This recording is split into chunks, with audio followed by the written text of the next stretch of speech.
नमस्कार दोस्तों, स्वागत है आप सभी का आपके अपने चैनल पर। तो दोस्तों, आज हम पढ़ेंगे लाल पान की बेगम कहानी का सारांश, जो फणीश्वर नाथ रेणु जी द्वारा लिखित है। दोस्तों, सबसे पहले हम संपूर्ण कहानी का निचोड़ देखेंगे ताकि कहानी अच्छे से समझ में आ सके। तो दोस्तों, लाल पान की बेगम कहानी एक ऐसी स्त्री की कथा है जो समाज में उपेक्षित और तिरस्कृत वर्ग से आती है, परंतु उसके भीतर आत्मसम्मान, प्रेम और मानवीय गरिमा की तीव्र चेतना विद्यमान है। लाल पान की बेगम केवल एक स्त्री की कहानी नहीं, बल्कि वह पूरे समाज के उस चेहरे को सामने लाती है जो दिखावे के नैतिक हैं, पर भीतर से संवेदनहीन। रेणु जी इस कहानी के माध्यम से यह संदेश देते हैं कि मनुष्य का पहचान उसके सामाजिक दर्जे से नहीं, बल्कि उसकी संवेदना, आत्मसम्मान और मानवीय मूल्यों से होती है। तो चलिए दोस्तों, आते हैं संपूर्ण सारांश क्या है। तो फणीश्वर नाथ रेणु की कहानी लाल पान की बेगम बिरजू के मां के माध्यम से ग्रामीण भारतीय महिला के जीवन, संघर्ष, दमित इच्छाओं और आत्मसम्मान की कहानी है, जहां वह अपने दब्बू पति और रूढ़िवादी समाज में अपनी पहचान बनाना चाहती है।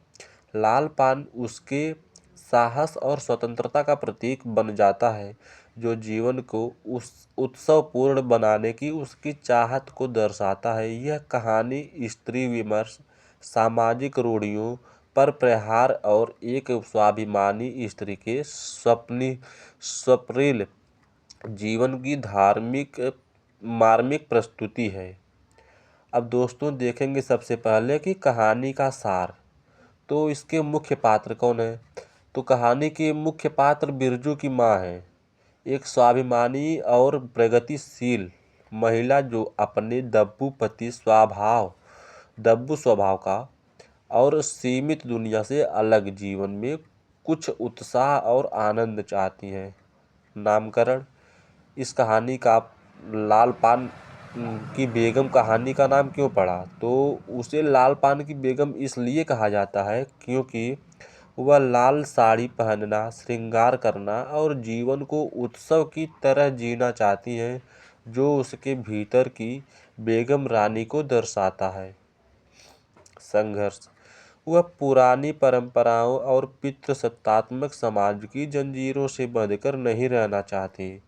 वह चाहती हैं कि उसके पति भी खुश रहें, लेकिन वे हमेशा कठिन परिश्रम में ही उलझे रहते हैं। इच्छाएं और स्वप्न। बिरजू की मां को बैसकोप, लोकगीत, नृत्य का बहुत शौक है। वह गांव की अन्य स्त्रियों के साथ मिलकर नाच गाना चाहती हैं, जीवन में रंग भरना चाहती हैं, लेकिन समाज और पति की रूढ़िवादिता उसके सपनों पर पानी फेर देती है। प्रतीकवाद। लाल पान उसके व्यक्तित्व, उसके साहस और बेगम होने का प्रतीक है, जो उसे दुनिया से अलग और विशिष्ट बनाता है। बेस्कोप। यह जीवन में उत्सव, उल्लास और दमित इच्छाओं की पूर्ति का प्रतीक है। कहानी का निष्कर्ष क्या है? तो कहानी दर्शाती है कि कैसे एक साधारण ग्रामीण महिला भी अपने आत्मसम्मान और इच्छाओं के लिए संघर्ष करती है। अंततः जब वह चांदनी रात में अपनी लाल साड़ी में सजी धजी और बैसकोप के गीत गुनगुनाती है, तो उसे अपनी पहचान और संतुष्टि मिल जाती है। वह महसूस करती है कि वह सचमुच लाल पान की बेगम है और जीवन के छोटे पलों में ही उसकी सारी लालसाएं पूरी हो जाती हैं। तो दोस्तों, ये कहानी रेणु जी ने एक छोटे से गांव की स्त्रियों का एक दूसरे के प्रति सम्मान और स्त्रियों के सम्मान को लेकर उठाया है। तो दोस्तों, आशा करते हैं कि आपको लाल पान की बेगम कहानी का सारांश अच्छे से समझ में आ गया होगा। तो दोस्तों आज की वीडियो में इतना ही, फिर मिलेंगे नेक्स्ट वीडियो में आपके साथ। तब तक के लिए जय हिंद, जय भारत।